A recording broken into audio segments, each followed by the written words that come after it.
Sapa sing nantang Baladewa? Diar kowe. Semengane gawe masalah ora. Ayo, Reng. Kowe iki wis tak gaweke dalan, kowe wis sumbar ayo. Ki nek nganti kowe engko ora ana sing wani nandingi Petruk ora kelakon rabi, nek Petruk ora kelakon rabi, Petruk mati piye? Mati mbok men. Oh, tak kandhake Petruk kowe yakin kowe.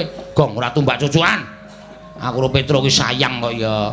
Ha iki muni, para kawan. Ayo aku abot Petruk. Terus ayo. Terbuat dari kayu? Bukan. Ada rodanya? Bukan. Ditarik kuda. Udah. Ada pengemudinya? Udah. Iki kok malah bedekan iki piye to iki? Iya goblok banget to iki. Maksudmu kok kita kon nesu kok malah ada kudanya nyreplak bathukmu iki piye? Ayo radong kok ya. Ora ngerti kok ya. Sing arep lamar ki wong loro. Siji Durna, loro Prabu Baladewa. Reng, apa? Aku wis musuh Durna nek Prabu Baladewa melu nesu piye? Wah, Ratu Mandura ki wedine mung karo aku le. Ratu Mandura ki ora wedi karo sapa-sapa ning wedine karo aku. Nek kowe musuh Begawan Durna, mungsuh para Sata Kurawa ora wedi. Nek engko nata Mandura Prabu Baladewa melu aku tandinge iblis lanat cangkepe sapa kowe muni kaya ngono. Sapa sing arep nantang Baladewa sapa? Sapa sing arep nantang Baladewa sapa? Diar kowe. Semengane gawe masalah ora. Ayo, Reng. Kowe iki wis tak gaweke dalan, kowe wis sumbar ayo. Apa? Urantawati dadi bojone Semana Mandra Kumara. Sing kandha sapa? Sing kandha aku. Kula ora ngrentukke. Nek ora ngrentukke arep ngopo? Lho, kula ora ngapa-ngapa. Aduh. Iki ra dadi iki. Waduh, aku kok ya melu bunek to, Bagong.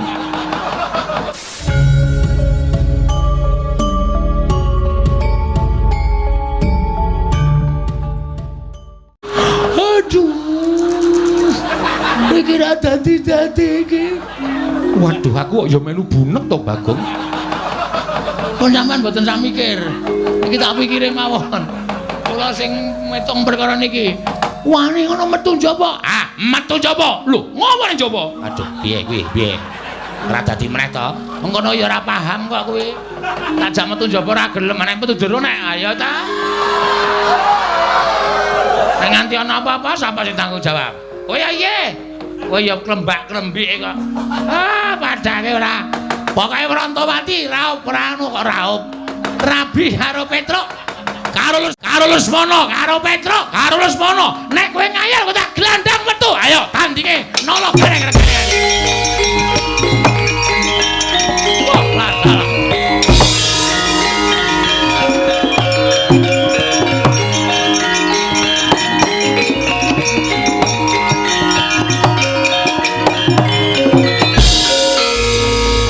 Lah iki piye wong nantang kok ora dirampunge wis padha mlayu metu kok malah do tetenguk.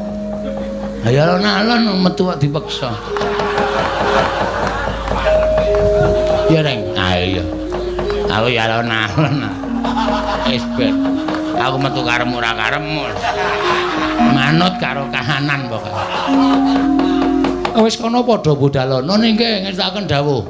Ning aja gawe kapitunaning para kawula ya Bagong ngestaken dawuh nala garing sepunaga aja gawe kapitunaning para kawula ngestaken dawuh Bagong nun nek Durna sing maju kowe ora usah melu-melu jotosane. Oh siap. Wah entuk jago siji meneh Reng. Setyaki wonten dawuh kowe iki ngopo? Kowe iki ra entuk melu-melu kowe iki rombongane sapa? Piye rombongan Jawi. Lah kok melu jotosi karo Durna ki sirmu piye? Sengit. Ora seneng. Engko nek nganti Kurawa ngerti, Kurawa mbelani Durna, kula ora wedi kurubut Kulawa. Yen kok Prabu Baladewa prisa, kowe didukani kok Prabu Baladewa? Nek pancen kudu ngono, kula ora wedi karo kok Prabu Baladewa. Pancen iki ngayal kok. Sakaremu arep wangi Bagong sakaremu ora sakaremu. Ngewangi no. Wah. Reng, apa? ngaso iki awake dhewe. Ming paitan swara iki. Ha iya. Sing temandang Ndara Sencaki. Lho. Ayo ora iso. Aku kehilangan nama. Nek nganti Ndara Sencaki omong so Prabu Baladewa, piyai sing padha mresani iki do ngenteni mengko. Jam-jam setengah 1, jam 1 engko do ngenteni gareng nek musuh Baladewa iki kahanane kepiye. Ngono. Iki mbubarke apa ya? Struktur. Ya wis ning ngono aku ora sida ngewangi. Wah, cangkemmu elek kok, Neng. Iki nek ora sida ngewangi awak dhewe iki nyambut gawe sing tenanan. Ponokawan do metu wis do metu ayo do metu. Wis do metu gak wis? Nggih, yo metu yo. Wis ra entuk rembugan ning jero. Reng ayo metu. Iya ya. Nek ora tak gusahi ndak mengar do omong wae. Anggere muni do omong entuk sambutan kok senenge ra jamak-jamak. Nek ora entuk sambutan kringete dileweran iki kok. Ngecewe. Ya. Neng iki saiki wis ora usah dadak golek sambutan. Aku metu wis viral. Wah. Sing kandha sapa? Oh, Prabu menika Nalindra kok gunemane kaya ning kampung. Aku ngruruti karo Bagong iki lho. Sampun, matur nuwun Simbol. Ya, sing ati-ati nggih. Oh. Lah. Edian tenan. Ora tatanan. Barang ketrucut kena yo, randene yo. Wong angin kok digiring iki lho. Udawa kok mesam-mesem. Kula menika menawi weruh polaipun Bagong menika rasane raosipun kepengin gajul ning kok aneh. Sinuhun Prabu Sri Bathara Kresna menapa ing paduka dawuhaken badhe kula candhi nggo jimat. Namung drilan sak sampunipun kepareng kula ngaturaken sembah sumangga ing pangabektinipun ingkang abdi pun Patih Udawa. Kunjuk ngersa paduka Gusti kula sanata ing Dwarawati. Kakang Patih Udawa ingsun tampa tiba sepadha-padha. Ana liwat prayoga nunggu ngadhep ngarsaning ingsun. Sampun boten kirang prayogi wiswanipun ingkang abdi pun Patih Udawa diwaji sembahan kula. Nun mangke Bapa Penemban sarawuhipun Bapa Penemban Durna wonten negaring Dwarawati ingkang putra pun Kresna ngaturaken pasegan panakrami kunjuk sandha pepada paduka Bapa Penembaning Sukalima Bapa Penemban Durna jimat sembahan kula Bapa Penemban Durna ing Sukalima. Gondhok pleguduk suwaru gembel sumarante hawela kula nuwun inggih nggih. Akarya bombong raos sing manahipun ingkang Bapa ing Sukalima dupi kula tampi timbalanipun paduka anak Prabu ing Dwarawati. Asung paseganipun paduka anak Prabu sampun kula tampi akarya birawaning manah mboten langkung. Keparenga kula ngaturaken pudya pangastawanipun ingkang Bapa ing Sukalima kunjuk ngersa paduka anak Prabu ing Dwaraka. Nggih, anak Prabu Sri Bathara Kresna. Kula cadhong tangan kula kekalih kula kalongaken wening lungaya saestu andadosaken cahya nur cahya daging rah kayuwanan. Mboten langkung kasekecakno anggen jengan dika lenggah Bapa Penemban Durna. Oh inggih. Sampun mboten kirang prayogi piswanipun ingkang Bapa ing Sukalima. Wonten ing Gathul negaring Dwarawati dinten sak mangke menika nggih. Koko Prabu. Sarawuh paduka Kanjeng Koko Prabu, kula ngaturaken karaharjan tedhak paduka wonten Projing Dwarawati. Koko Prabu Baladewa. Jagat wasisaning Ubathara Wayaktura jagat. Ya, Kresna. Slamet sawaningipun Kakang Niring Sambikala. Ana ing negaring Dwarawati tansah pinayunganing kawidadan. Mung keparenga pun Kakang ngaturake salam taklimingpun Kakang. Kunjuk ngersaning Yai Prabu ing Dwarawati, Yai Prabu Sri Bathara Kresna. Koko Prabu, kula cancang pucaking weni dumawing wijang urmeketing Werdaya. Saestu andadosaken cahya nur cahya daging rah kayuwanan mboten langkung kasekecakno anggen jengan dika lenggah wonten ing Praja Dwarawati. Yai Prabu Dwarawati kaya wis ora kurang kepenak. Praptanipun Kakang ing Praja Dwaraka dina samengko iki. Yai Prabu Kresna. Koko Prabu kasinggihan mekaten. Saestu andadosaken gugup guragapan raos sing manahipun ingkang raying Dwarawati. Krana rawuh paduka Bapa Penemban Durna tuwin Koko Prabu ing Mandura ingkang sengkan-sengkan datan pepepoyan malah tuwuh tandha pitaken salebeting manahipun ingkang raying Dwarawati. Koko Prabu dene tedhak paduka sareng kalawan Bapa Penemban Durna menapa wonten sambung rapetipun menapa menika rawuh paduka Kanjeng Koko Prabu namung anyarengi rawuhing bapa Penemban Durna Koko Prabu. Yayi, wonten timbalan wale-wale menapa? Yen to praptanipun Kakang ana ing praja ing Ndrawati iki sayekti ora kok ambarengi marang rawuhing Begawan Durna. Kuwi ora. Nanging pancen sowaningpun Kakang ana ing praja ing Ndrawati bebarengan kalawan bapa Penemban Durna budal saka negara Ngastina. Oh, menawi ngaten bidal saking negari Ngastina. Ya, pancen mengkono. Lajeng wigatosipun menapa Koko Prabu? Kresna, babakan perkara wigati dimen bapa Penemban Durna ingkang munjuk atur ngersaning Yai Prabu Ndrawati. Sababpun Kakang minangka dadi saksi tama bakal pangandikaning Yai Prabu ingkang tinampa kalawan pun Kakang. Lan pun Kakang wis nyara widekake sarta wis prasaja lamun bapa Penemban Durna bakal munjuk atur ngersane Yai Prabu Kresna wiwit purwa madolan wusanane. Dene pun Kakang mungkari nekseni marang pangandikaning bapa Penemban ing Sukalima. Mula Yayi, dina samengko bakal ana atur saka bapa Penemban Durna ingkang kunjuk ngersane Yai Prabu Ndrawati. Koko Prabu sanget andadosaken gugup raosing manah kumacel raosing batosipun ingkang rayipun Ndrawati enggal kula ngawuningani menapa to sababipun dene paduka paring dawuh ing mekaten bapa Penemban tumunten kula aturi ambabarana ingkang sejati menggah menapa to wigatosipun dene paduka bapa Penemban rawuh sarengan kadang kula ing Mandura Koko Prabu Baladewa. Lole kenthos waluh gembol manyar-manyar duk ning dungkul wana dadi alas-alas dadi wana. Lho nggih, Ger. Menawi sampun dipun paringaken munjuk atur paduka anak Prabu Ndrawati namung semantena badhe nyuwun idi palilah paduka anak Prabu kepareng paduka bapa aradi mingset anggen kula badhe sowan ngabyanto ngersa paduka sampun ngantos duna dungkap anggen paduka badhe nampi dhateng aturipun ing bapa ing Sukalima. Kula sumanggaken bapa Penemban Durna Purbawasih wonten asta paduka bapa Penemban Durna ing Sukalima. Oh nggih matur nuwun nggih matur sembah nuwun tanpa pepindhan. Hanjrah ingkang Positorum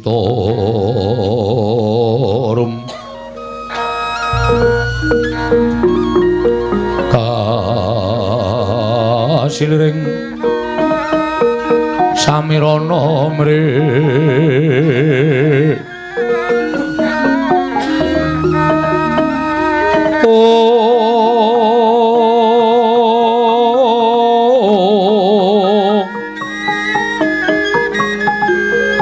sekar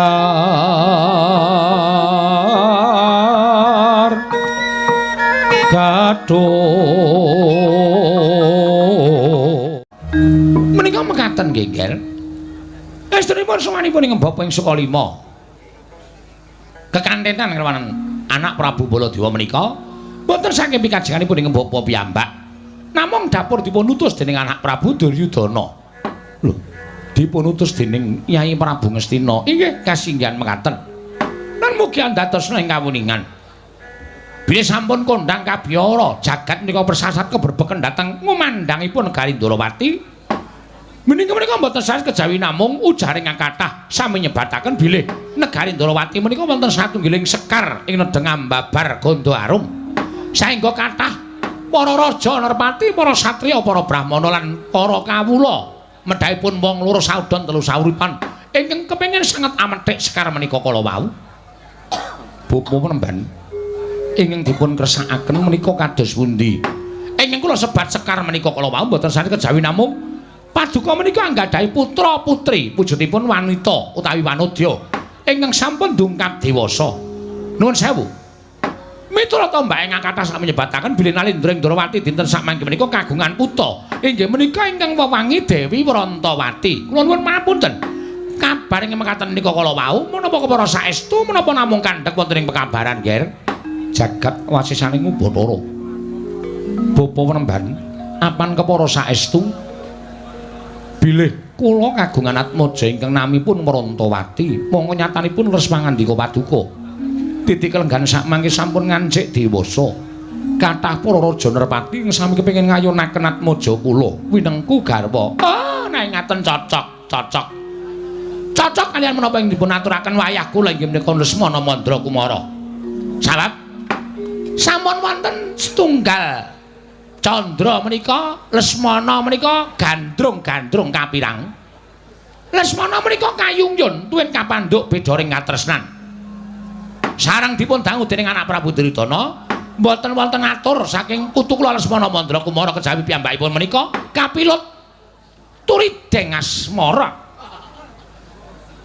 Kapandhuk curigeng asmara inggih menika kapilut katresnan kanipun ingkang putra Dewi Wrantawati. Nah, tumunten anak Prabu Duryudana menika utusan dhateng Bapa ing Sukalima supados sowan wonten negari Indrawati ingkang wigati angebon-bon encangan jejawah sonten. Kula minangka dados wakilipun anak Prabu Duryudana anglamar nedya mboyong dhateng putra-putri paduka inggih menika pun Dewi Wrantawati badhe kadhaopaken kaliyan Lesmana Mandra Kumara. Menika nggih menggah wigatosipun dening Kang Bapa Sukalima sowan sarengan kan anak Prabu Baladewa. Kresna wonten maring adawu. Kejaba Bapa Penemban Durna ingkang pinasran bab kelakon lan lorane Wrantawati binaya marang negara Ngastina. Iki pun Kakang uga pinasran Purbawasesa kelawan Yai Prabu Ngastina. Supaya gawe srana Wrantawati kelakon kadhaupake kelawan Lesmana Mandra Kumara. Sabab pitungane Yai Prabu Ngastina pun Kakang kuwi kadange werda Yai Prabu Kresna. Mula yen to pun Kakang minangka dadi saksi tama bakal aturing Bapa Penemban Durna ingkang kunjuk Yai Prabu Ndrawati iki mengko siadi ora bakal kabotan maring akad majamu Wrantawati bakal didhawuh kelawan Lesmana Mandra Kumara. Kresna kula wonten paring adhawuh ngelingono Yai. Lesmana kuwi nadan anak ratu nanging duweni nasib sebel sial. Lesmana kuwi nadan duweni utawa duweni kabejan minangka dadi anak ing Nalindra nanging Lesmana kuwi kedunungan sebel sial. Buktine pendak-pendak ngayunake suwijining putri tansah gagar wigar, pendak-pendak ngayunake wanita ora kelakon. Mula sakedhakan iki tak suwun kanthi banget Yai Prabu Kresna nglelakna putramu Wrantawati bakal binaya marang negara Ngastina ingkang wigati kadhaupake lawan Lesmana Mandra Kumara.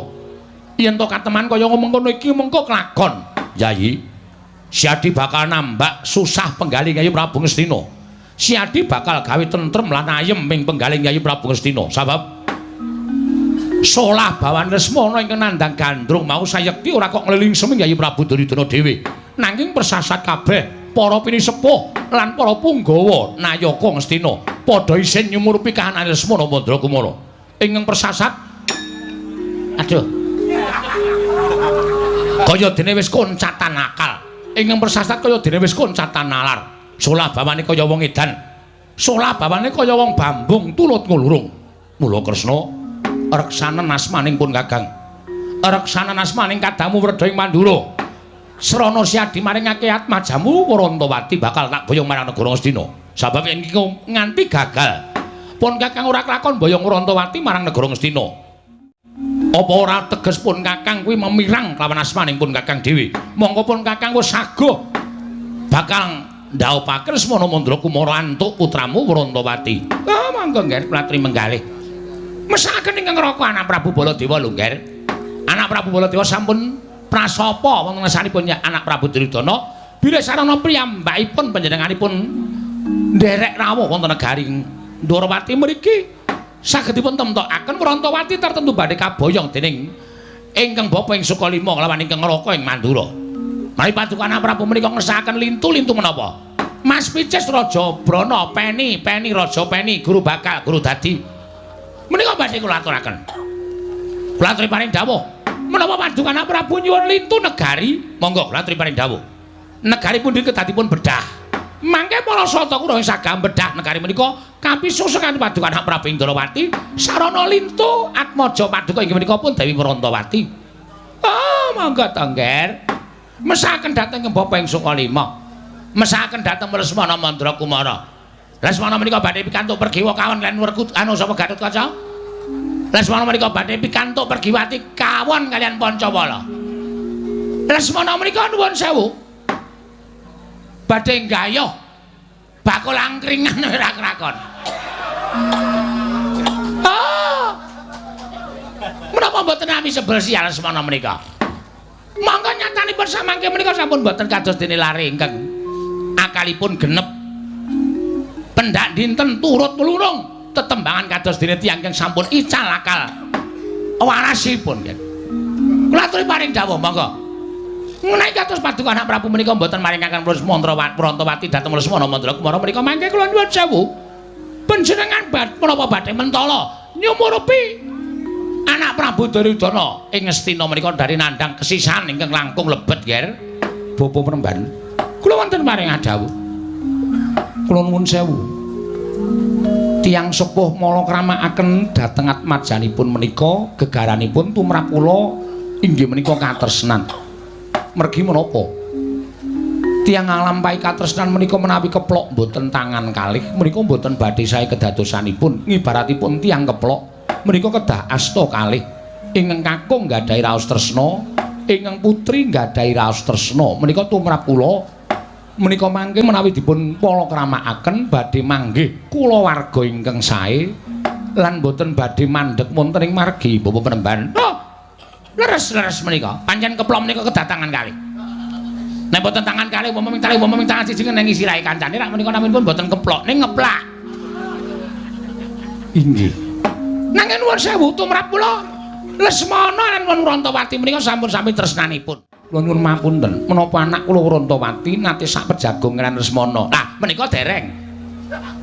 Menika dereng. Namun kula nuwun sewu wonten tetembungan piyai sepuh nyebataken tresna kuwi jalaran saka kulina. Lho, nggih ta? Kresna menika jalaran kula kulina. Tresna. Inggih, maksud kula tresna mboten kresna. Menawi kresna panjenengan, inggih.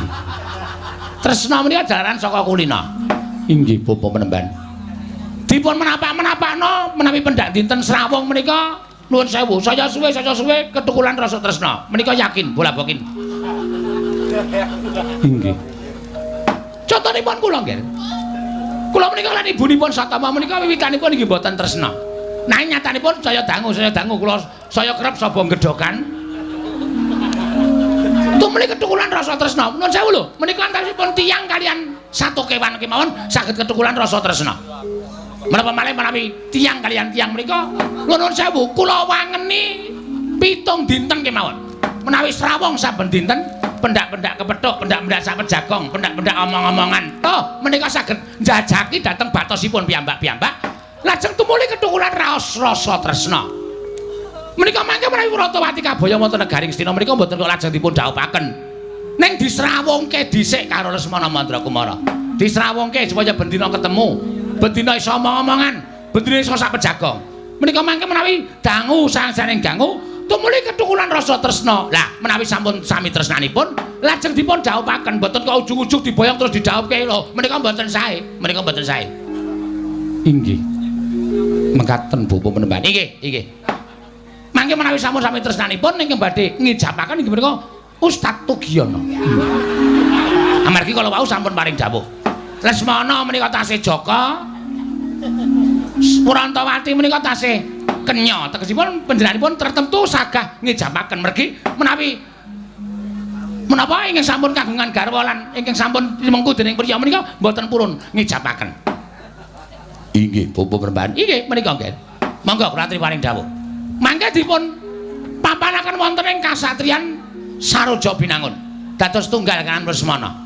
Mangke lajeng pendak dinten pinanggih, lajeng ketukulan rasa tresna kaliyan Lesmana Mandra Kumara.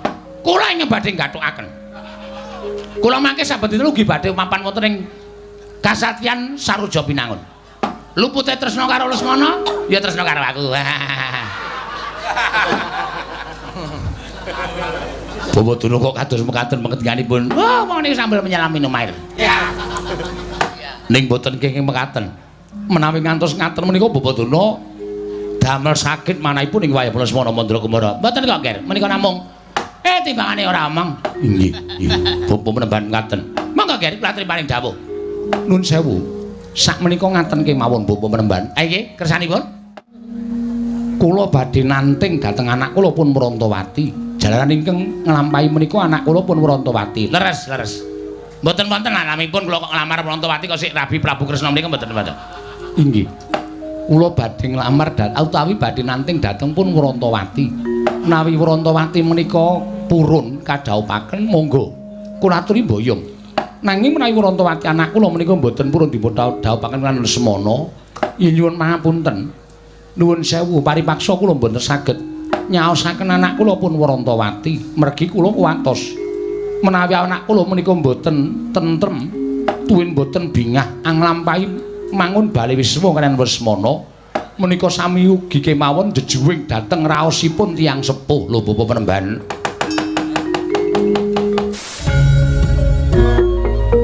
Koko Prabu dereng ngantos purna anggen kula nampi pangandhanipun Bapak Penemban Durna menika mboten san pangling ingkang sowan Panakawan Pandhawa. Lho la iya la kok malah Bagong karo Garing ting gruduk sowan ning Ndarawati wigati napa? Mestine sowan ana negara Ngamarta. Wong nyatane dheweke kuwi abdining para Pandhawa. Lah kok malah padha ting gruduk sowan ning Praja Ndarawati. Nanging Kresna nadan dikaya ngapa si Adi tau tate nampa pangudanging Panakawan. Ora ketang mung sedhela, iki uga abdi Ndarawati. Mbok menawa ana panyuwun saka Bagong lan Garing. Tumuli timbal napa wigatine? Koko Prabu kasinggihan mekaten kasekecakna ingkang langkung prayogi. Ya, Kresna. Pun Kakang bakal midhangetake ngeten lho. Apa wigatining para Panakawan sowanan Praja Ndarawati? Panakawan Bagong sawise satata padha kanthi harja sak praptamu Panakawan Bagong Nonamit pasang Kalimantabe tinebena ing ladune Demawahing Tawang Towang sinuwun kemareng kula ngaturaken sembah sumungkeming pangabekti kula kunjuk sandha pepodo paduka Gusti kula ingkang sinuwun Pusang Prabu Sri Bathara Kresna. Iya Bagong ndak tampa. Ora liwat pangestuku tampanana. Kula pundi nggo jimat paripen dayanana ing kasantosan. Prayoga nunggonmu lungguh. Nun inggih sanget anggen kawula ndadosaken jimat. Kok ora Garing ingkang eneng ngarep. Antaraning kowe karo Garing kuwi tuwa Garing mestine ingkang munjuk atur luwih becik lamun ingkang sepuh. Garing niku nembe kening penyakit gejala bisu. Lho, Garing kuwi nggih nek omong klera-kleru, nek omong kecethat-kecethet mengke ndak malah ngleling semi. Niki sedalam rangka terapi supaya mari cangkeme. Mbok sik apik to, Gong. Urung-urung ae. Kowe kok sak tembung-tembung kok nglarake ati. Lah gene iso guneman apik. Nggih, niki nek apik guneman ming pisan pindho, mengke nek kesuwen gagap. Ha cilaka nek nganti gagap, wah ngisen-isen ke mula kula mawon sing matur. Iya wis ora dadi ngopo. Kowe karo Garing padha wae. Sami mawon. Sami-sami abdi negara Ngamarta lan abdi panjenengan. Sinuwun Prabu Sri Bathara Kresna. Iya Bagong. Nun nggih. Sapa iki? Kok kaya wong kepenyak cengele. Bagong wae padha raja sak praptamu Bagong. Woi, Penemban Durna. Oh iya. Lho. Sampean salah alamat. Lho, salah alamat piye? Kudune nek Durna metu niku jejere Ngastina. Niki Ndarawati kok sampean melu teng mriki. Oh, aja kleru penampa Bagong. Aku sowan nang Praja Ndarawati ana wigati bakal tak aturake marang anak Prabu Sri Bathara Kresna. Oh, mekaten. Iya. Slamet tekamu, wilujeng liring sambikala. Bekti kula kunjuk Penemban. Oh iya tak tampa pangestuku tampanana. Kula pundi nggo jimat paripen dayanana ing kasantosan. Garing kowe padha raja sak praptamu, pangestunipun Penemban Durna wilujeng niring sambikala. Ngandel ora. Kesuwen mesti gagap. Tak tampa lagae pangestuku tampanana. Kula pundi nggo jimat paripih. Dayanana. Raos sing batos kuku kula Penemban. Wah, isin tenan aku. Sesuk nek aku lunga rasa melu reng. Lah melu ya ora apa-apa.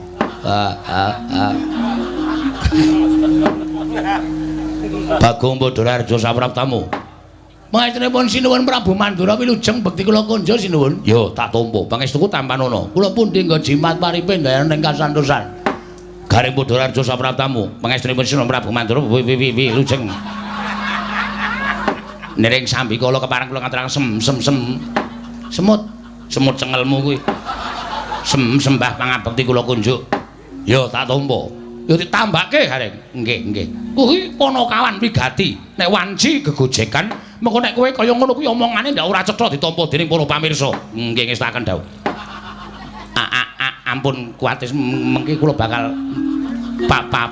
panu cengelmu pados tamba. Bagong Padhararja sapraptamu. Panjenenganipun Ndara Sencaki wilujeng bekti kula kunjuk. Yo, prayogakna Bagong. Nun inggih. Garing Padhararja wilujeng Ndara Sencaki.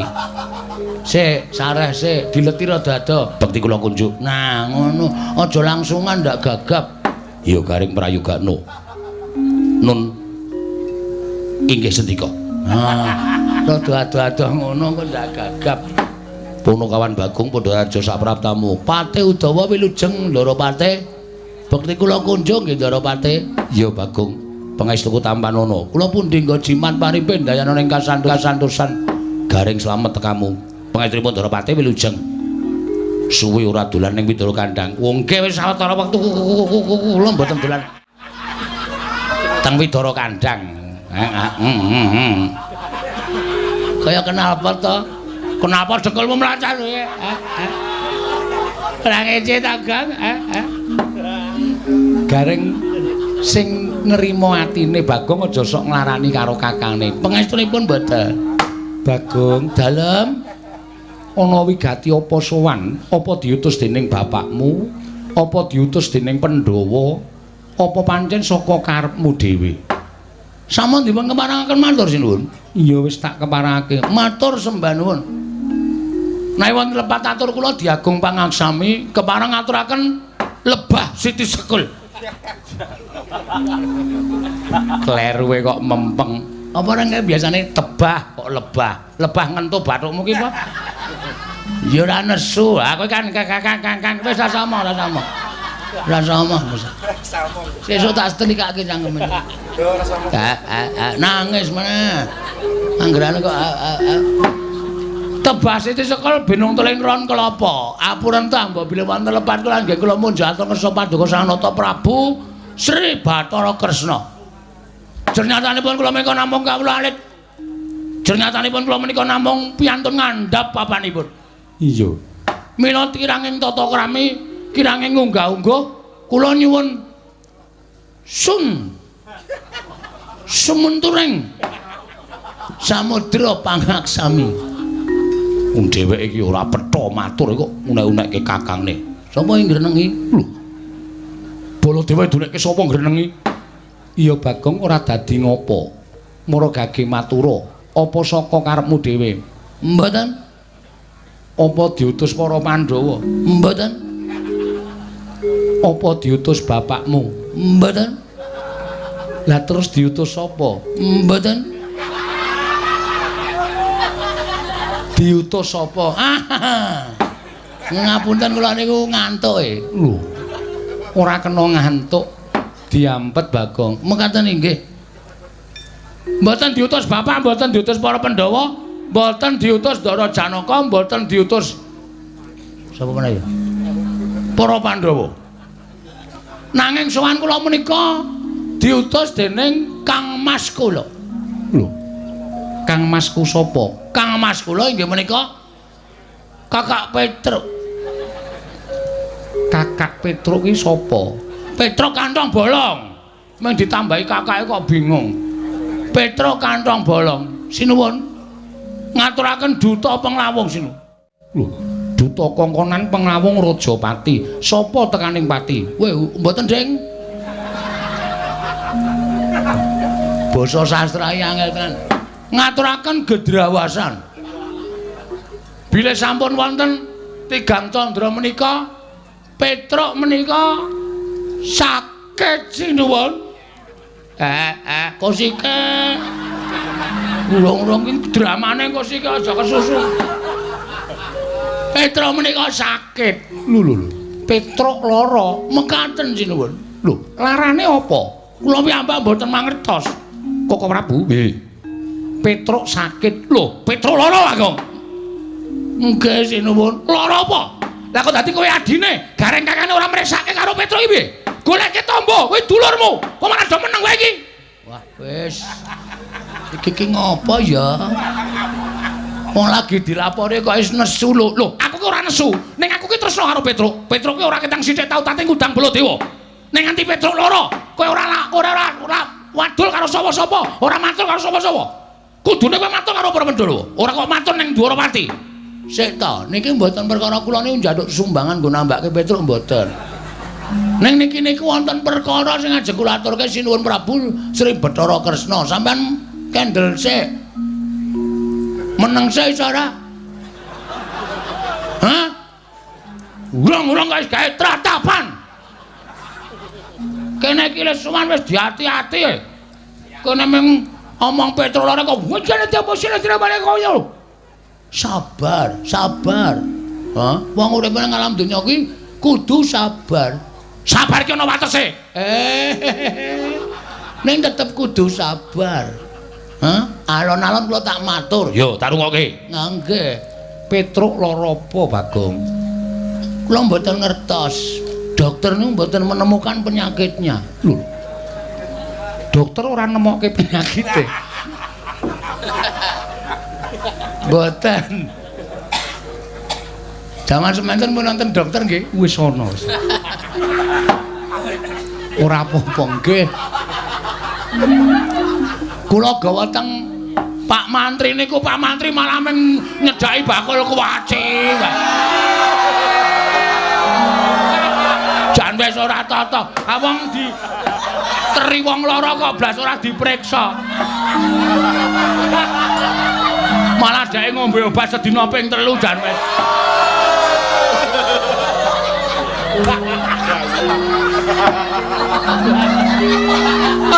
Ora wae. Iki tenanan mau lah. Serius niki. Iya. Mangkelake kok senengane. Lah terus sapa sing goleki penyakite utawa lelarane Petruk? Ha, nalika semanten kula pun matur ta niku kula presake teng dukun nggih. Dukun niku pun diteropong ngangge napa jenenge niku? Semprong. Semprong diobong terus ditonton ngangge semprong niku jarene mboten wonten penyakite.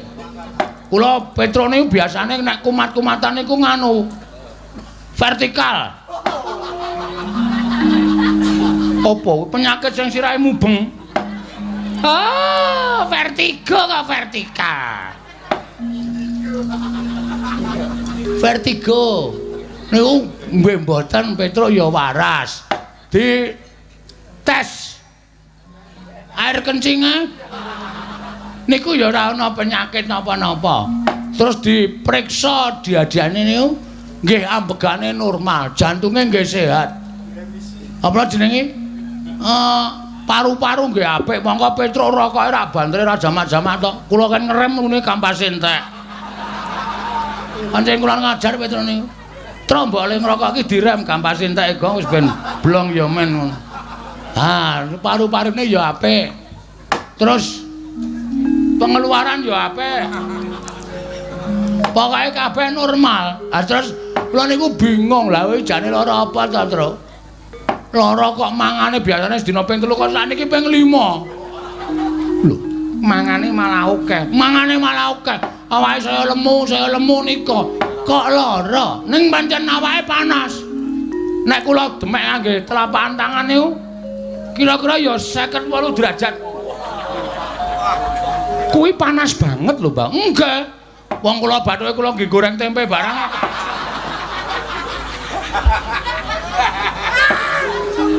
Ngono to enggak. Ah panas tenan. Bathuke kula demek niku panas terus kula kei lenga klenthek terus kula dalahi tempe pletik-pletik lho, Tok. Bathukmu iso kaya wajan. Iya. Nganten niku. Hah. Sawijining dina Petruk nika gelem omong. Lho, Petruk gelem omong. Nggih. Truk, mbok omong ngono kuwi, Truk. Gong, Reng. Aku arep omong karo kowe. Aku jane ora lara. Ning awakku lemes kaya ora duwe kekuatan. Mergo aku ki mung kepengin nagih janji Sapa sing janji karo kowe terus? Omongo. Nek pancen ana menungsa sing wis tau tate janji karo kowe ora ditepati, kowe kandha tak paranane, tak dodoke korine, tak kinange gambir karo suruhe. Kuwi tembunge wong nglamar. Apa? Iya. Tak dodoke korine ra sikate wonge. Lah ngono. Ben bulanang mbok wedok asikat. Aja nekat. Ayo ta Reng. Mantan. Jebula Petro niku bloko. Jebule kok jebula. Ya men to ngono. Wong tembung jebule karo jebula iki padha wae kok men kanthi daerahe kok. Jebule Petro niku bloko. Nek sing janji niku Prabu Kresna. Prabu Kresna tau tate janji kali Petro. Duk nalika lakon bangun jembatan bangun Candi Saptawarga. Bangun Candi Saptawarga. Sampeyan ngendika kali Petro to? Truk nek kowe iso mbalekke pustaka Jamus Lima Sada, kowe esuk tak pek mantu. Ora. Kapan ya? Weh lah iki iso tak glimpange tenan iki. Ngaku ora. Petro matur ngoten niku lho. Sinuwun kudu emot Purwadasena. Nuwun sewu lho sinuwun. Sabda Brahmana Raja. Pangandikaning Nalendra, pangandikaning pendhita menika kaya Wikresna tumameng drancang seta tan kena lumebek malih.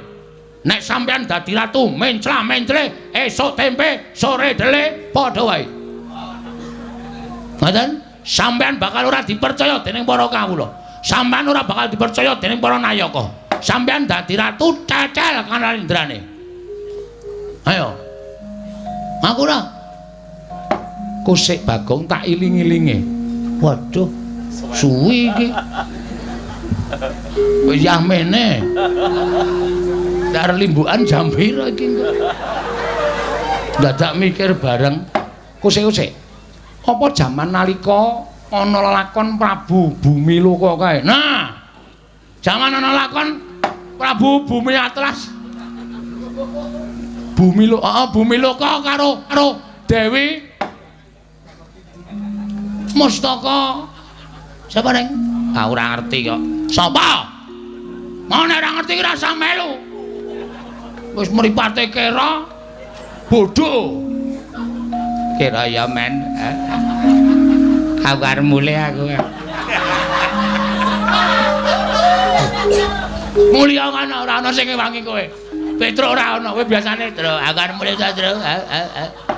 Saiki mulih tendang tenan kowe. Kowe kejem bang karo aku Kang. Bapa penemban lajeng wangsul. Balya. Kowe kok dadak sambat karo aku. Nek sampean pun nate janji harus ditepati. Ngibarate men saramano Oscaripano. Kuwi apa? Kula dhewe ya ora ngerti. Wong kula mung ngawur kok. Panjenengan kudu nepati. Monggo saniki kondhang ing jagat, kondhang Kabiyawara menawi Prabu Kresna kagungan putra inggih menika wanita ingkang nedeng dungkap dewasa. Namanipun Dewi Grontol. Grontol sapa? Lah sapa jenenge? Prantawati. Ah, Prantawati. Lah niku sing digayuh kalih Petruk Kanthong Bolong. Nek jane kula ya ora setuju. Petruk kok dadi mantune Prabu Kresna. Ah saya gleleng tenan Petruk. Wong Petruk iki kerewe glelenge ra jamak-jamak kok. Apa meneh nek dadi mantune ratu. Wah, wis ngeplaki sirah kula saben dina. Wis kono. Wong jaluke rokok ngarep warung ngarep kae. Monggo mengke sing mbayar nggih kula ora urung. Iya, nggih. Ning gandeng bangane Petruk niku mati merga lara ora keturutan sedyane nggih. Alung panjenengan kula aturi nepati janji. Kula aturi nepati pangandikanipun Sinung Prabu Sri Bathara Kresna. Nek sampeyan ora kepareng netepi ing pangandika nuwun pangapunten kula wis dipasrahi Purbawasesa karo Petruk Kanthong Bolong. Gong sisan gawe. Nek kowe labuh aku ya labuh tenan, Gong. Aja ming setengah-setengah, nek perlu mati diwujuti. Oke, Tru. Wong urip ki mung do antri mati kok. Karepmu piye saiki? Nek Prabu Kresna ngoncati le janji, ora ngaku tau tate janji, amuken negara Ndarawati. Oh, siap. Mula nek sampean ora ngakoni nautate sumpah kali Petruk, dinten mangke kula aturi sedya jagang sing jero, beteng sing kandel. Ndarawati kula buyuki bathange gareng. Aku ngapa ta, Gong? Aku kira ngapa-ngapa karto buyuki. Kula buyuki bathang sayuta. Kula ora wedi mungsuh wong Ndarawati. Mangane kelangan Petruk, luwung Bagong mati teng Ndarawati, kula lakoni leganing atiku.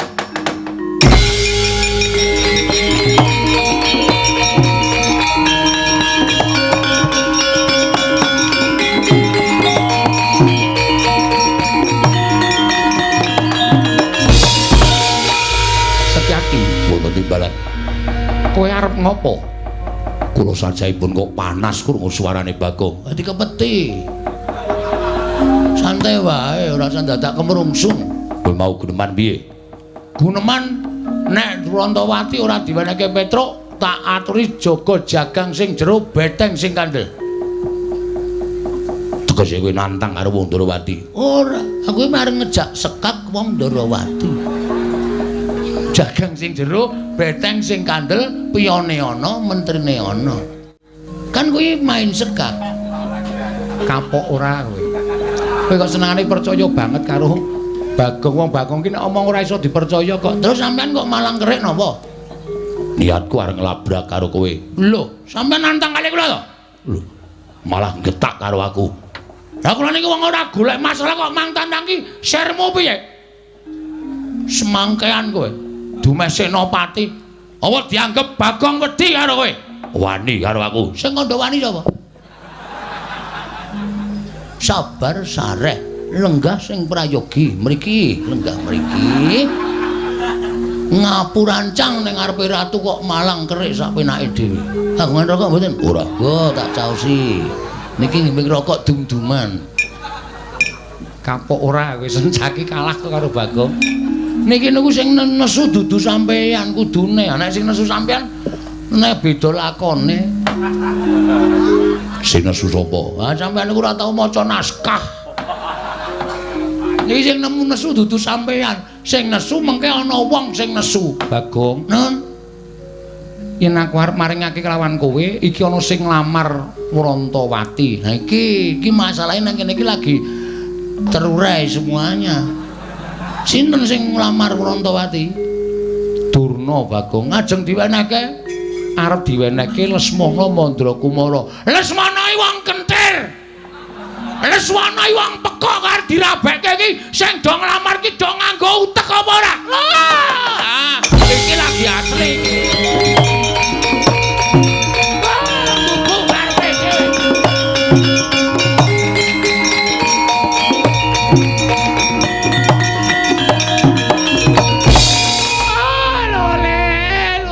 Walu gembal manyar-manyar. Jo neng dungkul wana dadi alas-alas dadi wana. Bagong, weh berkencang Pak Papong. Kali codhe sapa sing gawe? Wong edan ngene Bathara Antarada barang dinggo.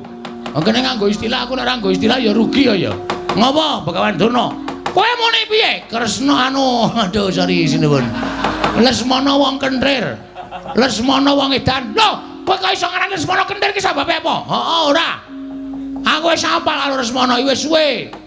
Aku wis tepung karo anak Ngastina. Nek anak Ngastina iki pancen Ratu Ngastina iki ndek anak siji, ning nuwun sewu, anake rada ngene. Anake rada petuk, anake rada kentir. Mula nek Sinuwun Ndarawati ngrabekke Lesmana karo Rantawati iki Sinuwun Ndarawati bakal tegel nampa kesengsarane anak, bakal tegel nyumurupi kasengsaraning anak. Mula nek Sinuwun Ndarawati maringake Rantawati, aku ora ikhlas. Aku ora ikhlas. Ora ikhlase Bagong. Mergo aku bakal kelangan kakangku ya kuwi Mas Petruk. Nek nganti ora kelakon dawuh karo Rantawati, Petruk bakal lara. Nek Petruk lara, gedene tekaning pati, aku kelangan. Nek ngono nang kene padha-padha ngalape Rantawati. Saiki ngene wae. Digawe sayembara. Sayembara apa? Sapa sing iso ngalahke Begawan Durna? Boyongan Bratawati. Dadi iki. Wis gayeng iki. Siap, Reng. Oke. Ora nangis to kowe? Ora. Aku mungsuh Durna, kowe mungsuh Baladewa.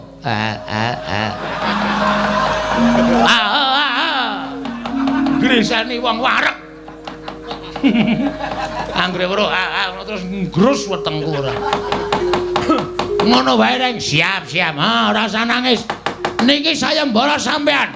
Teng pundi pamane wong neter kanthi dayan. Wah, metu jaba. Wah, cundha manik jeblok bertempur.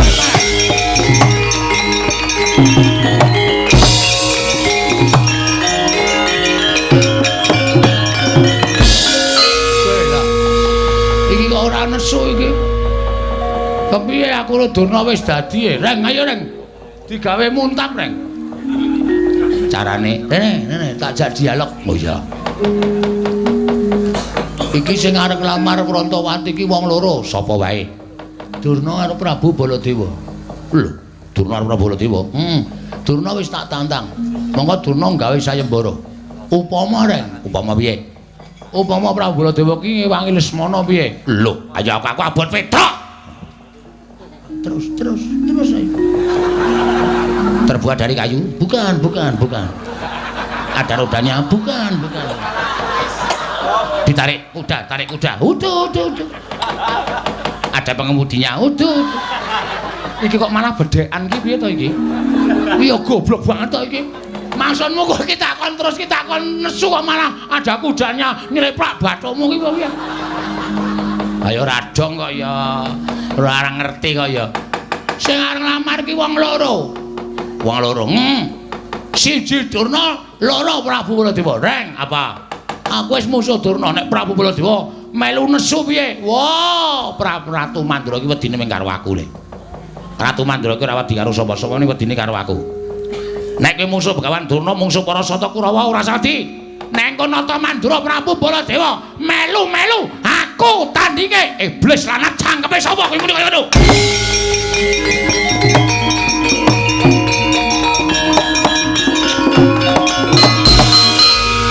Sapa sing arep nantang Baladewa sapa? Sapa sing arep nantang Baladewa sapa? Diar kowe. Semengane gawe masalah ora. Ayo, Reng. Kowe iki wis tak gaweke dalan, kowe wis sumbar ayo.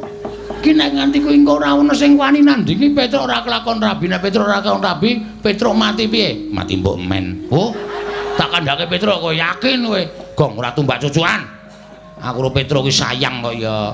Ha iki muni, para kawan. Dalem. Sing arep nantang Baladewa sapa? Sing arep musuh Baladewa mau sapa? Sapa? Ora ono ngarwani karo Baladewa kok ya. Ya Kang ya. Ki tanganku mumpung megar iki kampleng iye. Ora nangis meh. Canggeran dedet kok meng nangis. Titik-titik nangis, titik nanggrono wong jajan nangis men ditukokke. Oh, anggrono wong nyumet udut nangis men dicumetke. Wong kok kaya ngono lho. Ayo wis. Kula sing nantang. Lho, kowe wani karo Baladewa sing tak wedeni apamu? Ngendi pamane wong neter kadedayan? Manut. Lapangan voli ya gelem, lapangan basket ya gelem, lapangan bal-balan ya gelem. Teng pundi? Ajeng kula teter kadedayan pasan boyong Urantawati. Urantawati dadi bojone Petruk. Mboten ngeng dadi bojone sapa-sapa. Urantawati dadi bojone Semana Mandra Kumara. Sing kandha sapa? Sing kandha aku. Kula ora ngrentukke. Nek ora ngrentukke arep ngopo? Lho, kula ora ngapa-ngapa. Waduh. Iki ra dadi iki. Waduh, aku kok ya melu bunek to, Bagong. Kok sampean mboten sak mikir. Iki tak pikire mawon. Kula sing metung perkara niki. Wani ngono metu njaba. Ah, metu njaba. Lho, ngopo ning njaba? Aduh, piye kuwi? Piye? Ora dadi meneh to. Mengkono ya ora paham kok kuwi. Tak jak metu njaba ora gelem, nek metu jero nek ayo ta. Nek nganti ana apa-apa sapa sing tanggung jawab? Oh ya iye. Kowe ya klembak-klembike kok. Ah, padake ora. Pokoke Urantawati raup ora anu kok raup. Rabi karo Petruk. Karo Lesmana, karo Petruk, karo Lesmana. Nek kowe ngayal kok tak glandang metu. Ayo tandinge nolok bareng-bareng.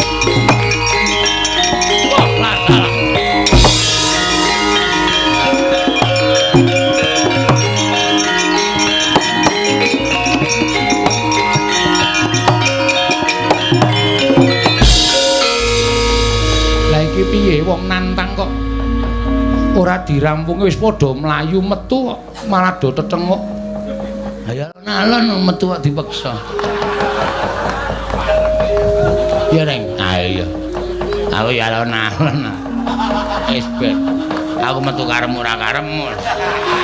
Manut karo kahanan pokoke. Wis kono padha budalana nggih ngestaken dawuh. Ning aja gawe kapitunaning para kawula ya Bagong. Ngestaken dawuh. Nala garing sepuluh aja gawe kapitunaning para kawula. Ngestaken dawuh. Bagong. Nun. Nek Durna sing maju kowe rasah melu-melu jotosane. Oh siap. Wah, nduk jago siji meneh Reng. Setyaki wonten dawuh. Kowe iki ngopo? Kowe iki ra entuk melu-melu kowe iki rombongane sapa? Nggih, rombongan Jawi. Lah kok melu jotosi karo Durna ki sirmu piye? Sengit. Ora seneng. Engko nek nganti Kurawa ngerti, Kurawa mbelani Durna, kula ora wedi kurubut Kulawa. Yen kok Prabu Baladewa prisa, kowe didukani kok Prabu Baladewa? Nek pancen kudu ngono, kula ora wedi karo kok Prabu Baladewa. Pancen kuwi ngayal kok. Sakaremu arep wangi Bagong, sakaremu ora sakaremu. Ngewangi no. Wah. Reng, Apa? ngaso iki awake dhewe. Meng paitan swara iki. Ha iya. Sing temandang Ndara Sencaki. lho. Ayo ora iso. Aku kehilangan nama. Nek nganti Ndara Sencaki ngomong so Prabu Baladewa, piyai sing padha mresani ki do ngenteni mengko. Jam-jam setengah siji, jam siji kok do ngenteni gareng nek musuh Baladewa ki kahanane kepiye. Ngono. Iki mbubarke apa ya? Struktur. Ya wis ning ngono aku ora sida ngewangi. Wah, cangkemmu elek kok, Reng. Iki nek ora sida ngewangi awak dhewe iki nyambut gawe sing tenanan. Ponokawan do metu wis do metu ayo do metu. Wis do metu gak wis? Nggih, yo metu yo. Wis ra entuk rembugan ning jero. Reng ayo metu. Iya iya. Nek ora tak gusahi ndak mengar do omong wae. Anggere muni do omong entuk sambutan kok senenge ra jamak-jamak. Nek ora entuk sambutan kringete dilewerane kok. Ngecewe. Iya. Neng iki saiki wis ora usah dadak golek sambutan, aku metu wis viral. Wah. Sing kandha sapa? Oh Prabu menika nalindra kok gunemane kaya ning kampung. Aku ngruruti karo Bagong ki lho. Sampun, matur nuwun Simbon. Ya, sing ati-ati nggih. Oh. Ya. Edian tenan. Ora tatanan. Barang ketrucut Kene yo, yen randene yo. Wong angin kok digiring iki lho. Udawa kok mesam-mesem. Kula menika menawi weruh polaipun Bagong menawi rasane raosipun kepengin gajul ning kok aneh. Wong kok kaya ngono. Lho nika. Wong edan iki ndodok ning kono kae lho.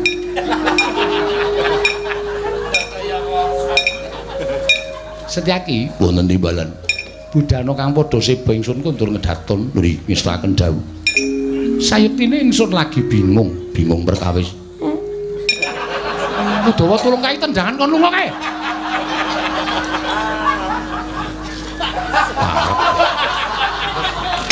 Ngapae? Jare arep metu isih ngadeg nang kono. Iki nang nggo mlaku matal-matal e.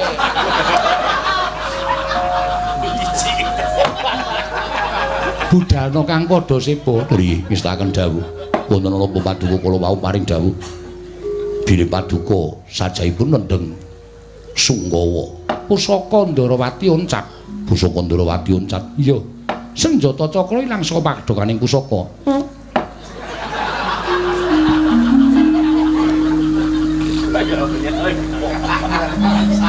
Bagong iki takon lunga apa kowe isih krungu suarane? Nuwun ngapunten kula sinuwun.